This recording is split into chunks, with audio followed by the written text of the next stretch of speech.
Hey everyone, welcome back to the Alberta Roundup. I'm your host, Rachel Emmanuel. I hope that you guys are having a great week so far, and happy Calgary Stampede to those of you participating in this year's festivities. I know I've already seen some of you at some of the events, and I'm sure I will see many more of you over the next couple of days. If it seems like it's been a quiet week in Alberta politics, well, it has been. I think we are in the dog days of summer. However, there was one big headline which dropped this week. I think you guys already know what story I'm talking about today, so we are going to dive into that, and I'm going to provide a little analysis on my thoughts. On today's show, we're going to be talking about CBC's latest regret. We're also going to be taking a quick look at Bill C-18. All that and more happening now on the Alberta Roundup.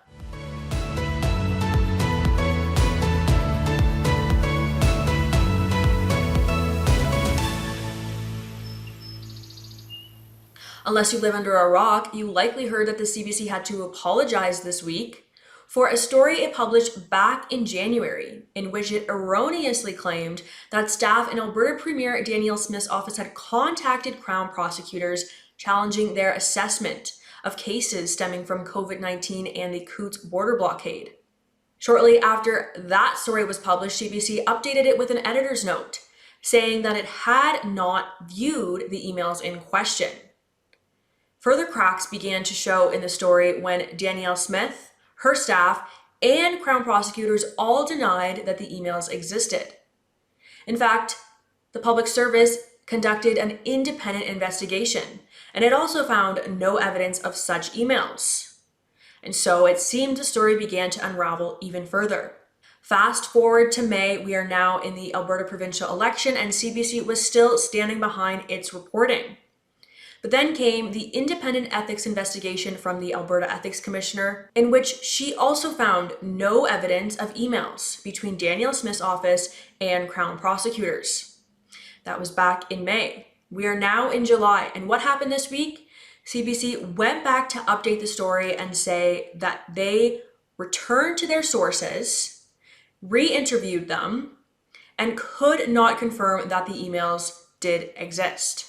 In a lengthy editor's note, CBC wrote, quote, "As such, we have updated this story and related pieces, removing references to direct contact between the Premier's office and prosecutors, which the Premier has vehemently denied. CBC News regrets reporting direct contact by email." I followed up with CBC News Head of Public Affairs Chuck Thompson to ask why it took them so long to make this change, 2 months after we've seen the Ethics Commissioner report. In a statement to me, he said, quote, "Simply stated, that's the time it took to do our due diligence. We know that Alberta Premier Danielle Smith has long called the allegations in the CB story baseless and demanded a retraction and an apology. After CBC News corrected its story, the Premier said in a statement, quote, after months of the CBC reporting interference between my office and Crown prosecutors, today, CBC News removed references to direct contact between my office and prosecutors and regrets reporting direct contact by email. I've been vindicated, as has my office. Now that CBC has expressed regret for its inaccurate reporting and Albertans know the truth, I consider the matter with the CBC closed. Additionally, I'm asking the Alberta NDP to acknowledge their error also and retract and apologize for spreading this misinformation." I doubt that those of us who have been paying attention are surprised to see the CBC had to change, correct, and apologize for the reporting. As I've just explained to you, there were cracks showing in the piece from the very beginning. But I don't think the CBC's regret goes far enough. To make an error of this magnitude, it is not simply enough to change the wording in a story and add an editor's note. This demands a full retraction. And the thing that is so enraging about this is that we, the Canadian taxpayer, paid for this work to be done. We paid for the Premier to be defamed for months on end. And I think all of us know that this did impact the outcome of the Alberta provincial election. As a bit of an aside, I'm obviously a journalist and I know what it's like to get things wrong. It's very embarrassing. I also know what it's like to be excited about what seems like a really big scoop and go to your editors and say, I have this great scoop. In fact, at a couple times at True North, I've gone to my editors with such stories and they vetoed it because the sources wanted to remain anonymous and we didn't have adequate proof that what they were saying happened did in fact occur. This is the problem about using anonymous sources, is they can say anything they want and there's absolutely no consequences to them. That's when you need good editors to come in and say, there's not adequate proof for this story, we are going to veto it. In this case, CBC clearly should never have published the story without having viewed the emails in question, which clearly do not exist. And so I have the most sympathy for junior reporters who are doing their best, and I have absolutely zero sympathy for the editors who should have known better. The truth is that these editors probably think that Danielle Smith is crazy enough to do something like this. The CBC's bias against conservatives, and certainly against Alberta Premier Danielle Smith, has been so evident since day one. And now they have egg on their face. And I'm sorry, but a simple apology is just not going to cut it this time. My question of the week for you guys is that Premier Danielle Smith has said she now considers the matter settled. As I've mentioned, they didn't even issue a full retraction. They simply changed the wording in a story and added an editor's note. I don't think that goes far enough. What about you? I also wanted to dive into some of your comments this week because you guys all provided pretty astute analysis on what happened here.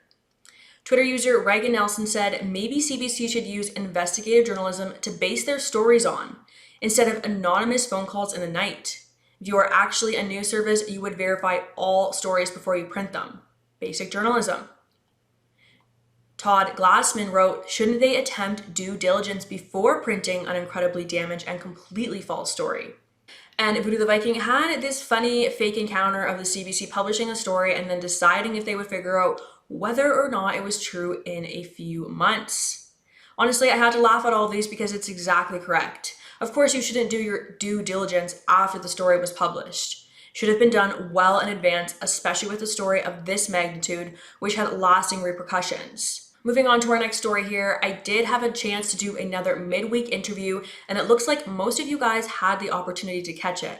But for those of you who didn't, I wanted to quickly talk to you about the financial burden to taxpayers of C-18. I know, you guys thought this legislation was just going to make it harder to find the news that you liked on Facebook and Google. But what it will actually do is it will increase the cost to Canadian taxpayers. Imagine that. The Liberal government introduces and passes legislation.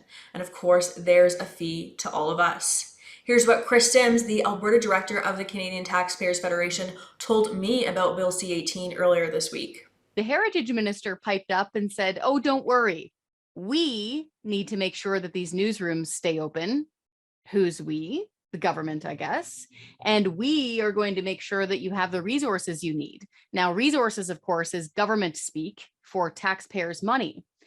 This is a huge problem for two major reasons. One, as a longtime, lifelong journalist myself, it's wrong for journalists to be paid by the government, period. You cannot hold a government to account if you're counting on that government for your paycheck. So that doesn't fly. And two, there's no way that taxpayers should be on the hook to fund media companies and keeping newsrooms open. That is not the role of the taxpayer here. And so we're coming after this for two major reasons. One is accountability, and the second is the cost. And finally, moving into our weekly comment roundup, we had a little bit of a chat about Danielle Smith's comments on energy policy this week. User Thomas Stewart on YouTube said, it's true, the Western provinces are thinking of leaving Canada over this energy from oil issue. Tamara Leach is an active part of a political party whose objective is to do that because of the oil issue. Putting her in jail and locking the bank account of the supporters of that political party, its support for the truckers is not something the Emergencies Act was constructed for. No matter what Canada decides, our forests take in more CO2 than Canada can produce.